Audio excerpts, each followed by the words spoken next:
Chapter 8.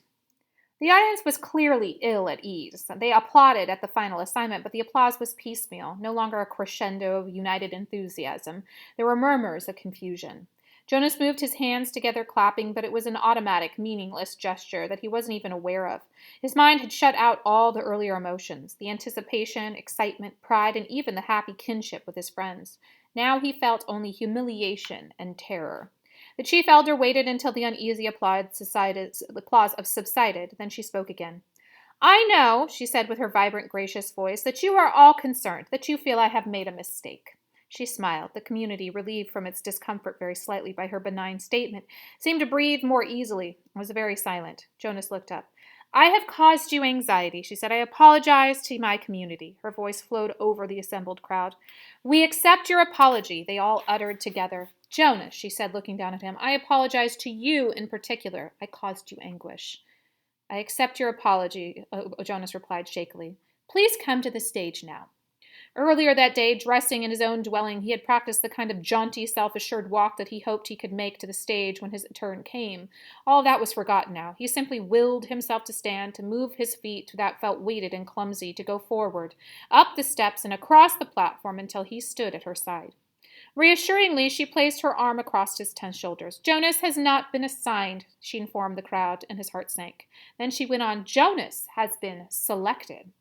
He blinked. What did that mean? He felt a collective questioning stir from the audience. They, too, were puzzled. In a firm, commanding voice, she announced, "Jonas has been selected to be our next receiver of memory." Then he heard the gasp, the sudden intake of breath drawn sharply in astonishment by each of the seated citizens. He saw their faces, the eyes widened in awe. And still he did not understand. "Such a selection is very, very rare," the chief elder told the audience. "Our community has only one receiver. It is he who trains his successor."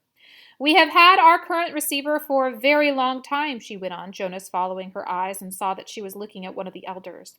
The committee of elders was sitting together in a group, and the chief elder's eyes were now on one who sat in the midst but seemed oddly separate from them.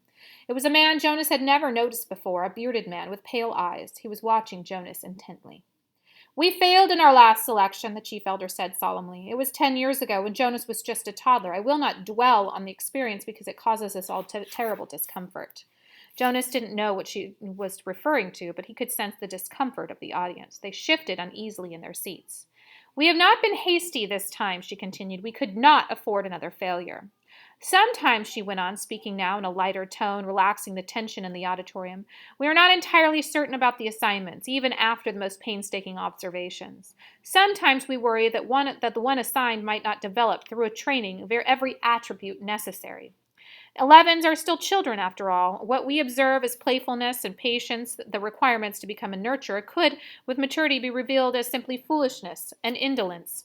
So we continue to observe during training and to modify behavior when necessary. But the receiver in training cannot be observed, cannot be modified. That is stated quite clearly in the rules. He is to be alone, apart, while he is prepared by the current receiver for his job, which is the most honored in our community." "Alone? Apart?" Jonas listened with increasing unease. "Therefore, the selection must be sound. It must be a unanimous choice of the committee. They can have no doubts, however fleeting. If, during the process, an elder reports a dream of uncertainty, that dream has the power to set a candidate aside instantly. Jonas was identified as a possible receiver many years ago. We have observed him meticulously. There were no dreams of uncertainty. He has shown all of the qualities that a receiver must have." With her hand still firmly on his shoulder, the chief elder listed the qualities. "Intelligence," she said. "We are all aware that Jonas has been a top student throughout his school days." "Integrity," she said next. "Jonas, like all of us, has committed minor transgressions." She smiled at him. "We expect that. We hoped also that he would present himself promptly for chastisement, and he has always done so." "Courage," she went on. "Only one of us here today has ever undergone the rigorous training required of a receiver. He, of course, is the most important member of the committee, the current receiver. It was he who reminded us again and again of the courage required. Jonas," she said, turning to him, but speaking in the voice that the entire community could hear, "the training required of you involves pain, physical pain." He felt a fear flutter within him. You have never experienced that. Yes, you have scraped your knees and falls from your bicycle. Yes, you crushed your finger in a door last year. Jonas nodded, agreeing, as he recalled the incident and its accompanying misery. But you will be faced now, she explained gently, with pain of a magnitude that none of us here can comprehend because it is beyond our experience. The receiver himself was not able to describe it, only to remind us that you would be faced with it, that you would need immense courage. We cannot prepare you for that. But we feel certain that you are brave, she said to him. We did not feel brave. He did not feel brave at all, not now. The fourth essential attribute, the chief elder said, is wisdom. Jonas has not yet acquired that. The acquisition of wisdom will come through his training. We are convinced that Jonas has the ability to acquire wisdom. That is what we looked for. Finally, the receiver must have one more quality, and it is one which I can only name but not describe. I do not understand it, yet you members of the community will not understand it either. Perhaps Jonas will, because the current receiver has told us that Jonas already has this quality. He calls it the capacity to see beyond. The chief elder looked at Jonas with a question in her eyes. The audience watched him too. They were silent.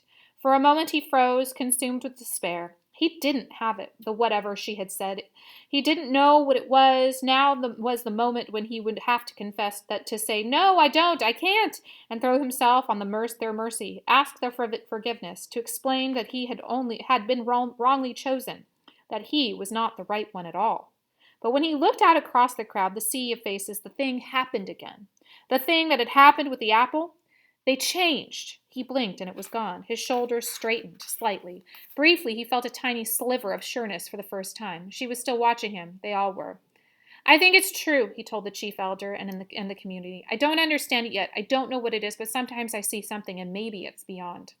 She took her arm from his shoulder. "Jonas," she said, speaking not to him alone, but to the entire community of which he was a part, "you will be trained to be our next receiver of memory. We thank you for your childhood." Then she turned and left the stage, left him there alone, standing and facing the crowd, which began spontaneously the collective murmur of his name. Jonas. It was a whisper at first, hushed, barely audible. Jonas. Jonas, then louder, faster. Jonas, Jonas, Jonas. With the chant, Jonas knew the community was accepting him in his new role, giving him life the way they had given it to the new child Caleb. His heart swelled with gratitude and pride, but at the same time he was filled with fear. He did not know what his selection meant. He did not know what he was to become, or what would become of him.